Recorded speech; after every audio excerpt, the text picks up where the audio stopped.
If you're a registered Georgia voter, you may want to check your status ahead of next year's election. The Georgia Secretary of State's office says they are doing routine voter record maintenance. Megan Western explains what that means and shares how you'll know if you're affected.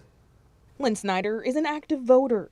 I've only missed one election in my many years of voting, and that was because my son was in the hospital. Snyder even helps other people register to vote with the Georgia Women's Nonpartisan Group. One of our core principles is fair and representative elections. I mean, that's, if you don't have those, then you don't really have a democracy or a representative government. She says the vote is so powerful, so she checks her status often. I do it, especially in an election year, I do it several times to make sure that my name has not been taken off.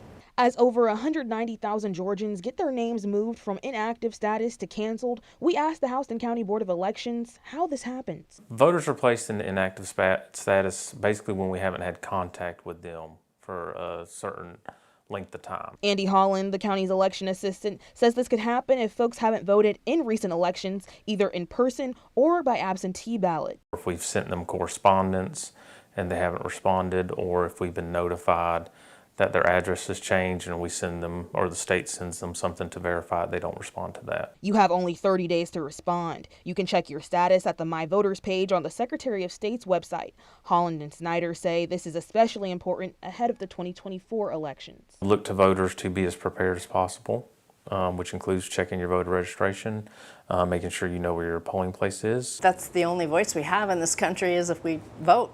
You can re-register or update information by also visiting the My Voters page or going to your local Board of Elections. In Houston County, Megan Western, 13 WMAZ News. Secretary of State's office says more than 4,000 people in Houston County are at risk for removal. Holland says that number makes sense with lots of people moving in and out of the county due to Robins Air Force Base. More than 3,700 voters in Macon BIP could also be removed.